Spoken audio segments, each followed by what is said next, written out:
नमस्कार, शाम के ठीक 6 बज चुके हैं। आप देख रहे हैं आपका अपना चैनल न्यूज़ इंडिया 24x7 और मैं हूं आपके साथ प्रीति चौहान, लेकर के दिन भर की बड़ी खबरें जिसका सीधा सरोकार आपके साथ है। इन खबरों का असर सीधा आप पर होता है। तो सबसे पहले शुरुआत इस वक्त की बड़ी खबर के साथ कर लेते हैं। राहुल गांधी से जुड़ी हुई बड़ी खबर है।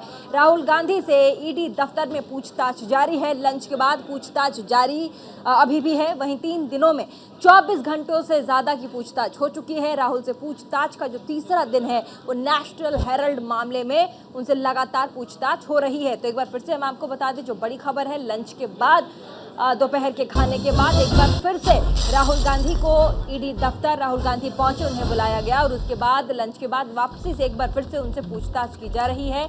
3 दिनों में इन 3 दिनों में राहुल गांधी से 3 दिनों से ईडी पूछताछ कर रही है और 3 दिनों में लगभग 24 घंटे तक की पूछताछ ईडी ने राहुल गांधी से कर ली है और नेशनल हेराल्ड मामले में ये पूछताछ हो रही है। और इसी खबर पर ज्यादा जानकारी के लिए संवाददाता का रुख कर लेते हैं। रवि सराफ हमारे साथ जुड़ चुके हैं। रवि, तीसरा दिन है, लंच के बाद भी लगातार पूछताछ ईडी की जारी है। राहुल गांधी कोऑपरेट कर रहे हैं, क्या कुछ निकल कर आ रहा है? क्योंकि आप ग्राउंड जीरो पे हैं, लगातार 3 दिनों से इस पूरे के पूरे घटनाक्रम को कवर कर रहे हैं। बिल्कुल प्रीति जी, देखिए लंच ब्रेक के बाद राहुल गांधी ईडी दफ्तर पहुंच चुके हैं और उनसे जो है पूछताछ जारी है। साक्ष्य पर भी बातचीत हो रही है। जो हमारे सूत्र हैं वो ये बता रहे हैं कि राहुल गांधी से लगातार सवाल जवाब ईडी के अधिकारी कर रहे हैं और हर एंगल से सवाल किया जा रहा है, क्योंकि जो उनका तरीका होता है, एक सवाल को कहीं ना कहीं तोड़ मोड़ के 2-3 तरीके से पूछा जाता है, तो वो अपने हिसाब से पूछताछ कर रहे हैं राहुल गांधी से। पर उसके इतर अगर बात करें तो कांग्रेस पार्टी की भी योजना तेज होती जा रही है, आंदोलन करने की योजना तेज होती जा रही है। आज आपने देखा होगा कि जिस तरीके से आंदोलन कांग्रेस दफ्तर के बाहर हुआ, तमाम कार्यकर्ता और नेताओं को पुलिस ने हिरासत में लिया, उसके बाद अब कांग्रेस पार्टी ने भी रोड मैप बना लिया है देशव्यापी आंदोलन का। कल आप देखेंगे कि तमाम राजभवन के बाहर जो है कांग्रेस पार्टी के कार्यकर्ता इकट्ठा होंगे, राजभवन का घेराव करेंगे पूरे देश भर में और 17 जून को हर जिला मुख्यालय में कांग्रेस पार्टी के नेता और कार्यकर्ता प्रोटेस्ट करेंगे। प्रेस कॉन्फ्रेंस की भी योजना बना रही है कांग्रेस पार्टी, पूरे देश भर में प्रेस कॉन्फ्रेंस किया जाएगा। तो जिस तरीके से लगातार कार्रवाई हो रही है, ईडी की तरफ से सवाल पूछे जा रहे हैं, वैसे ही कांग्रेस पार्टी भी योजना लगातार अपनी बनाते जा रही है। देशव्यापी आंदोलन करने का योजना बना रही है कांग्रेस पार्टी। और आज कांग्रेस पार्टी आप लगातार बने रहिए तमाम जानकारी के लिए लगातार, और हम आपसे अपडेट भी लेते रहेंगे। आगे बढ़ेंगे, एक और बड़ी खबर आपको बता दें। राष्ट्रपति चुनाव पर बैठक के बाद विपक्ष का बयान आया है सामने। एक ही उम्मीदवार पर विपक्ष की सहमति बनी है, वो उनका नाम है शरद पवार और शरद पवार के नाम विपक्ष एकजुट हो चुका है। वहीं शरद पवार ने चुनाव लड़ने से इनकार कर दिया है। जो उनके तरफ से जवाब दिया गया, यानी कि शरद पवार की तरफ से जवाब दिया गया, वो कह रहे हैं कि इस वक्त वो राष्ट्रपति चुनाव लड़ने के मूड में नहीं है। शरद पवार को मनाने की कोशिश लगातार की जा रही है। शरद पवार माने तो वो हमारे कैंडिडेट होंगे, ऐसा ममता बनर्जी पश्चिम बंगाल की मुख्यमंत्री कहती हैं। 21 जून को हो सकती है विपक्ष की अगली बैठक, तो तारीख भी तय हो चुकी है कि 21 जून को विपक्ष की एक और बैठक हो सकती है। आप देख सकते हैं तीसरा जो मोर्चा है कांग्रेस के बाद, तीसरे मोर्चे में तमाम बड़े नेता, दिग्गज लीडर्स, देश के तमाम बड़ी पार्टियों के दिग्गज इस वक्त टेलीविजन स्क्रीन पर आप देख सकते हैं। प्रेस कॉन्फ्रेंस हुई, साझा प्रेस कॉन्फ्रेंस और साथ में प्रेस वार्ता में तमाम जो बड़े लीडर्स हैं वो पहुंचे और तस्वीर भी हम आपको दिखा रहे हैं। एक ही उम्मीदवार पर जो सहमति बन रही थी वो सहमति शरद पवार के नाम को लेकर थी। विपक्ष इस वक्त एकजुट दिखता है। तीसरे मोर्चे में जिस तरह से इस वक्त एकजुटता दिखाई पड़ती है वो आने वाले 2024 में लोकसभा चुनाव को भी प्रतिबिंबित करता है। इसी खबर पर हमारे साथ ज्यादा जानकारी के लिए हमारे संवाददाता अमन शुक्ला का रुख कर लेते हैं। अमन, तीसरा मोर्चा है ये और इस वक्त कमान संभाले हैं राष्ट्रपति चुनाव के लिए। अपने जो उम्मीदवार होंगे कैंडिडेट, उसके नाम के डिस्कशन पे लगातार बातचीत कर रहा है। 21 जून को अगली बैठक है, क्या कहेंगे? जी बिल्कुल, अगली बैठक इसको 21 जून को होने वाली है और इस पूरे मामले को लेकर, राष्ट्रपति चुनाव को लेकर उम्मीदवार किसको बनाया जाए, इसको लेकर जो पश्चिम बंगाल की मुख्यमंत्री है ममता बनर्जी, उन्होंने 22 पार्टियों के जो नेता हैं उनको चिट्ठी लिखी थी और एक विपक्ष की एक बैठक के लिए उनको आमंत्रित किया था, जिसमें आज जो बैठक हुई इसमें 17 पार्टियों के नेता शामिल हुए। 5 पार्टियों के नेताओं ने इस बैठक से दूरी बनाई रखी। हालांकि कुछ लोगों ने यह भी कहा कि वो अपने कामों में व्यस्त हैं, जिसके चलते इस बैठक में शामिल नहीं हो पाए। बैठक में शरद पवार, मल्लिकार्जुन खड़गे, उसके साथ ही जम्मू कश्मीर के नेता और ममता बनर्जी तो थी ही, अखिलेश यादव भी थे, जयंत चौधरी भी थे, तमाम बड़े नेता थे। इसमें ममता बनर्जी ने जो नाम सामने रखा राष्ट्रपति के लिए वो था शरद पवार का, लेकिन शरद पवार ने कहा कि इस मामले में बाकी जो और पार्टियां हैं या फिर जो लोग नहीं भी शामिल हुए हैं आज की इस बैठक में, उनसे भी बातचीत की जाए और इसके बाद फिर आगे इन चीज़ों का निर्णय लिया जाए। तो ये कह सकते हैं कि शरद पवार ने ये नहीं कहा साफ तौर पर कि चुनाव नहीं लड़ेंगे, लेकिन उन्होंने ये जरूर। अमन शुक्ला, तमाम जानकारी के लिए, आप अपडेट देने के लिए बने रहिए इस खबर के साथ। हम वापस आपके पास रुख करेंगे, लेकिन आगे बढ़ते हैं। इस वक्त नागपुर से हमारे पास खबर है। नागपुर से कांग्रेस नेता शेख हुसैन ने प्रधानमंत्री मोदी पर आपत्तिजनक बयानबाजी कर दी है। प्रधानमंत्री को लेकर दिए गए विवादित बयान में आरोप है कि शेख हुसैन पर नागपुर में FIR भी दर्ज कर लिया गया है। आपको यहाँ बताते चले कि शेख हुसैन ने नागपुर में एक रैली के दौरान प्रधानमंत्री मोदी की मृत्यु की कामना की है। इसको लेकर अब बीजेपी कांग्रेस पर लगातार हमलावर हो रही है। वहीं केंद्रीय मंत्री की अगर बात करें तो अनुराग ठाकुर ने कहा है कि ये बयानबाजी कांग्रेस की मानसिकता को बताता है कि कांग्रेस सोचती क्या है। देखिए, अरे जो 70 साल में कांग्रेस ने किया उसी को बेच कर तुम देश चला रहे हो। तुम कुछ कर नहीं रहे, जहाँ तुमने देश को बेचने का काम किया है। इसलिए नरेंद्र मोदी अभी भी अकल में आ जाओ और लोगों के, गरीबों के, आदिवासियों के, तमाम अल्पसंख्यकों के जो काम करना है। आज नागपुर से हिंदुस्तान में बेरोजगारी बढ़ रही है, उनको रोजगार देने का काम करो, किसानों की समस्या हल करने का काम करो। जो काम करना है वो छोड़कर ये फालतू के काम करना बंद करो, नहीं तो नरेंद्र मोदी तेरा वही हाल होगा। फिर आप क्या बोलेंगे कि जैसे कुत्ते की मौत होती है ऐसे नरेंद्र मोदी की। ये भी मैं आपको बोलना चाहता हूँ, हो सकता है इसके भी खिलाफ मेरे को एक अंदर नोटिस मिल जाए, उसकी कोई परवाह नहीं है। हम लड़ते हैं, आगे भी लड़ेंगे। राजनीति में आप अपनी विचारधारा, अपने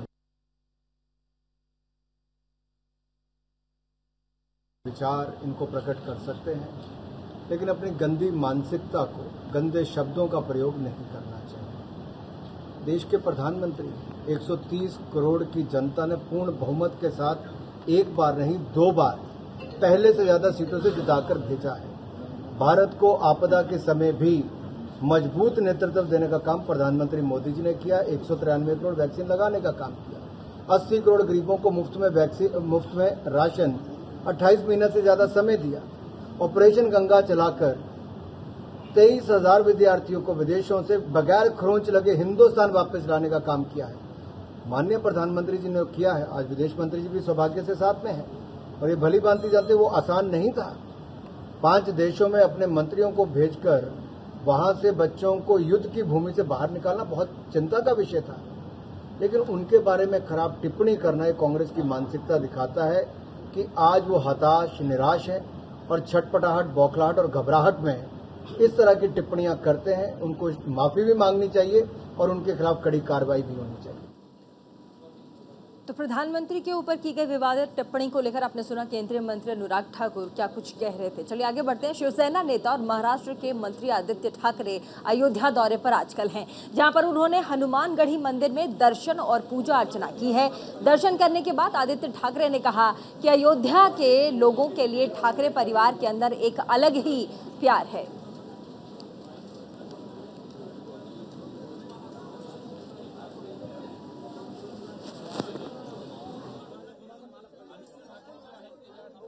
यहाँ के जो स्थानिक लोग हैं, जो नागरिक हैं अयोध्या भूमि के, या फिर यहाँ के साधु महंत हो, जिस प्रकार से स्वागत किया जा रहा है, जिस प्रकार से हमें आशीर्वाद मिल रहे हैं, मुझे लगता है कि ठाकरे परिवार हो, शिवसेना परिवार हो, इनके प्रति यहाँ के लोगों में एक अलग भावना है, प्यार की भावना है और वही सब जगह दिखी। और मुजफ्फरनगर के खतौली में श्री कृष्ण मंदिर के 65वें स्थापना दिवस के मौके पर राष्ट्रीय स्वयंसेवक संघ प्रमुख मोहन भागवत पहुंचे और मंदिर में पूजा अर्चना के बाद संत सम्मेलन को संबोधित भी किया। कहा कि पवित्र व्यक्ति ही बुद्धि के पार जा सकता है, सत्य कठोर होता है, देश को आगे बढ़ाने के लिए सबको आगे लाकर सहयोग करना होगा, तभी देश विश्व गुरु बनेगा। हमारा देश विश्व गुरु बनेगा तो ही दुनिया में फैली अशांति की जो स्थिति है वो समाप्त हो पाएगी। देखिए, सारा समाज एक साथ रहे, साथ मिलकर उन्नति के पथ पर आगे बढ़े, कोई फूट भेद झगड़ा न हो और सब लोग अपने जीवन को उन्नत करते हुए सृष्टि सहित सारे विश्व को उन्नति की पथ पर आगे बढ़ाए, ऐसा जीवन प्रवर्तन करने का ये धर्म का तीसरा अध्याय है। और अब खबर लखनऊ से हम आपको बता दें, लखनऊ के चिन्हट में एंटी करप्शन ने एक बड़ी कार्यवाही की है। एंटी करप्शन की टीम ने की कार्रवाई की है। एंटी करप्शन की टीम ने दरोगा प्रदीप यादव को 5,000 की घूस लेते रंगे हाथों गिरफ्तार किया है। दरअसल मुकदमे की विवेचना में मदद करने के नाम पर दरोगा प्रदीप ने घूस ली थी। वहीं शिकायत मिलने के बाद एक्शन लिया गया है। फिलहाल पुलिस आगे की कार्यवाही में जुट गई है।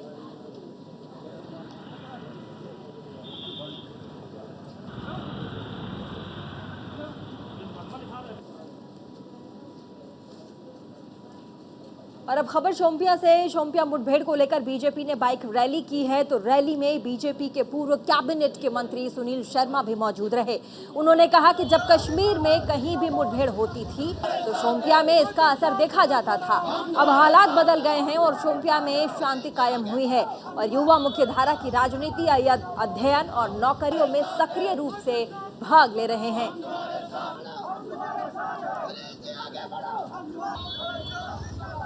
जहाँ तक जमायत इस्लामी द्वारा रन जितने भी स्कूल्स हैं, मदरसे हैं, वो प्योरली यहाँ की सिक्योरिटी एजेंसीज, खुफिया एजेंसीज का काम है। वो काम कर रहे हैं, उनको बेहतर पता।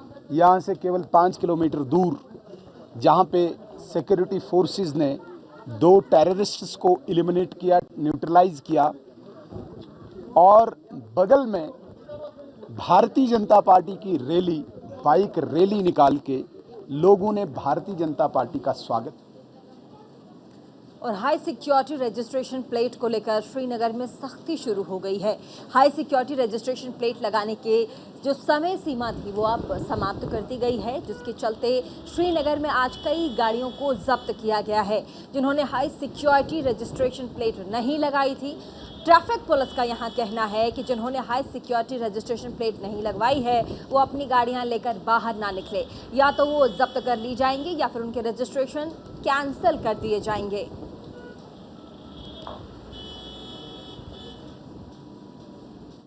देखें, हाई सिक्योरिटी रजिस्ट्रेशन प्लेट की अगर हम बात करें, high security registration plate mandatory है हर किसी गाड़ी में लगाने जो अप्लाई करती है रोड्स पे।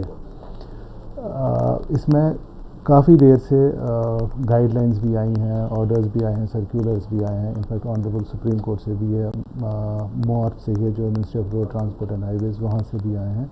Transport commissioner office, district police, traffic police, हर कोई स्ट्रेस दे रहा है कि आप अपनी गाड़ियों में हाई जो है सिक्योरिटी रजिस्ट्रेशन प्लेट्स फिक्स करें।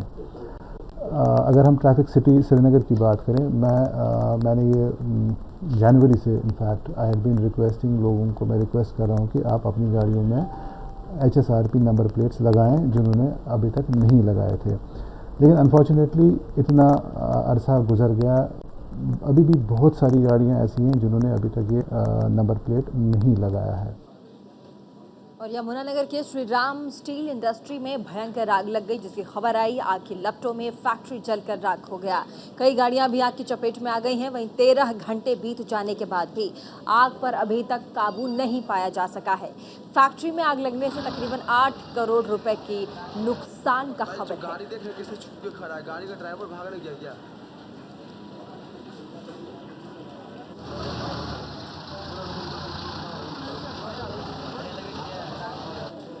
जो गाड़ी देखने किसी छुप के खड़ा है, गाड़ी का ड्राइवर भागने गया। और अब बात जम्मू कश्मीर की कर लेते हैं। कश्मीर में आतंकी हमलों में मारे गए हिंदुओं को मोक्ष मिले, इसी के लिए काशी में विशेष पूजा अर्चना की जा रही है, पाठ किया जा रहा है। पिशाच मोचन कुंड पर सामाजिक संस्था आगमन और साथ ही ब्रह्म सेना की ओर से आतंकी हमलों में मारे गए कश्मीरी पंडितों हिंदुओं का त्रिपिंडी श्राद्ध किया गया। श्राद्ध क्रम में कश्मीरी ब्राह्मणों के प्रतिनिधि के तौर पर बॉलीवुड अभिनेता अनुपम खेर पहुंचे, तो वहीं कांग्रेस के कार्यकर्ताओं ने उनका पुरजोर विरोध भी किया, नारेबाजी की।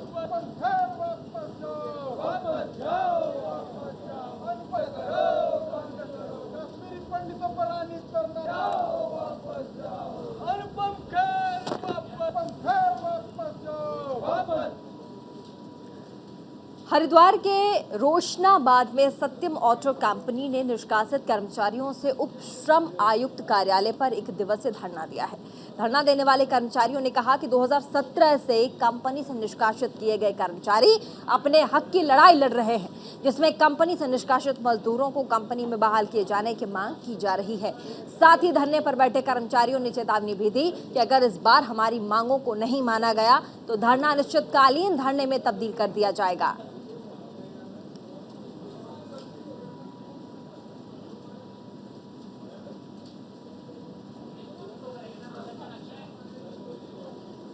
और हरिद्वार के पुलिस ने 2 युवकों को चाकू के साथ गिरफ्तार किया है। एक युवक को 12 बार तमंचे और 2 जिंदा कारतूस के साथ पकड़ा गया है, तो वहीं पुलिस ने तीनों ही आरोपियों को कोर्ट में पेश किया। हम आपको बता दें कि हरिद्वार पुलिस ने गुप्त सूचना के आधार पर बड़ी कार्यवाही को अंजाम दिया।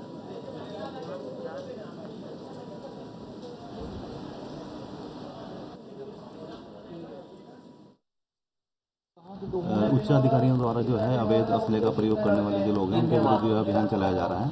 कल दिनांक 13/6/2022 को चौकी सुल्तानपुर प्रभारी उन्होंने नौटियाल को सूचना मिली थी कि कोई व्यक्ति जो है अवैध असले के साथ घूम रहा है। उन्होंने दबिश देकर उसको पकड़ा है। 12 बोर का तमंचा और 2 जिंदा कारतूस के साथ उसको गिरफ्तार किया गया।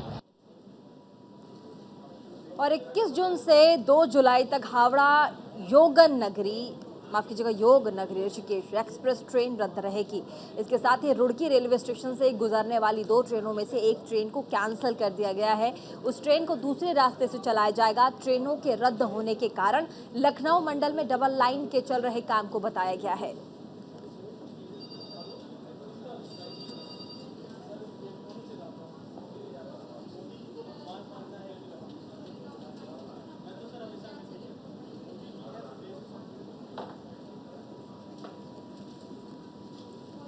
और पूरे देश भर में इस वक्त गर्मी की जो थपेड़े हैं वो लोगों को सता रही है और ऐसे में हरिद्वार में भीषण गर्मी और लू की चपेट में आने से डायरिया और बुखार से पीड़ित मरीजों की संख्या में इजाफा हुआ है।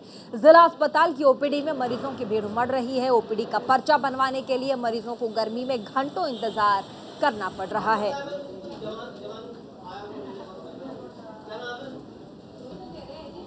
हम आपको बता दें पूरा देश इस वक्त गर्मी के लू के थपेड़ों से जूझ रहा है और ऐसे में हरिद्वार की यह खबर हम आपको बता दें। हरिद्वार में डायरिया और बुखार से मरीजों का बड़ा बुरा हाल है।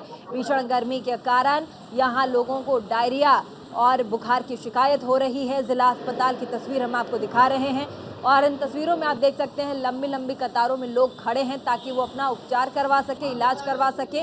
और ये आप देख सकते हैं पर्चा बनवाने के लिए एक लाइन जो यहाँ हम आपको दिखा रहे। एक बड़ी खबर इसी बीच हमारे पास आ चुकी है। मौलाना तौकीर रजा खान का बड़ा विवादित बयान आया है। एक बार फिर से मौलाना ने अपने प्रदर्शन की तारीख को बदला है। 19 जून को नुपुर शर्मा के खिलाफ प्रदर्शन करेंगे, ऐसा वो कह रहे हैं। रविवार को अमन शांति के साथ ये प्रदर्शन किया जाएगा। हम आपको बता दें कि 19 जून को ये प्रदर्शन होने वाला था। नुपुर शर्मा ने जो विवादित बयान दिया था, विवादित टिप्पणी उन्होंने की थी, उसके खिलाफ 19 जून को ये प्रदर्शन होने वाला था। 19 जून को ये प्रदर्शन होगा। तौकीर रजा ने इस प्रदर्शन की जो तारीख है वो बदली है। एक बार फिर से मौलाना ने प्रदर्शन की तारीख बदल दी है। 19 जून को नुपुर शर्मा के खिलाफ प्रदर्शन किया जाएगा। और इसी खबर पर अरुण जायसवाल हमारे साथ फोन लाइन पर जुड़ चुके हैं। अरुण, ये जो तारीख थी नुपुर शर्मा के खिलाफ, नुपुर शर्मा ने जो विवादित टिप्पणी दी मौलाना पैगंबर साहब के खिलाफ, क्या लग रहा है इस प्रदर्शन में क्या किया जाएगा? और साथ ही डेट भी बदल दी गई है, क्या ये शांतिपूर्ण प्रदर्शन होगा? देखिए, सबसे पहले तो बहुत बहुत आपका धन्यवाद मुझे जोड़ने के लिए। दूसरी बात है कि मौलाना तौकीर रजा जो है एक मुस्लिमाओं के रहनुमा कहे जाते हैं। इनकी एक आवाज पर पूरी भीड़ जो है एकत्र हो जाती है, लेकिन शासन और प्रशासन का इस बात सख्ती से यहाँ पर पहरा रहा है। जुमे की नमाज आप देख सकते हैं कि कई जगहों पर झगड़े हुए, लेकिन बरेली एकमात्र ऐसी जगह रही जहाँ पर किसी भी प्रकार की छोटी या बड़ी कोई भी घटना को अंजाम नहीं देने दिया। लेकिन वहीं तौकीर रजा साहब ने एक बात और कही है कि मुझे नुपुर शर्मा की गिरफ्तारी से कोई मतलब नहीं है। उनका साफ तौर पे कहना है कि उनको चाहे सरकार गिरफ्तार करे या ना करे, लेकिन उनका मकसद ये है कि सरकार से वो अपना सवाल पूछना चाहते हैं। सरकार से पूछना चाहते हैं कि आखिरकार सरकार की मंशा क्या है। तो तौकीर रजा साहब का कहना यह है कि प्रदर्शन तो हम करेंगे, लेकिन अभी फौरी तौर की परिस्थितियों को देखते हुए उन्होंने अपनी तारीख को आगे बढ़ा दिया है। बहुत बहुत शुक्रिया अरुण जायसवाल हमारे साथ तमाम जानकारी साझा करते हुए।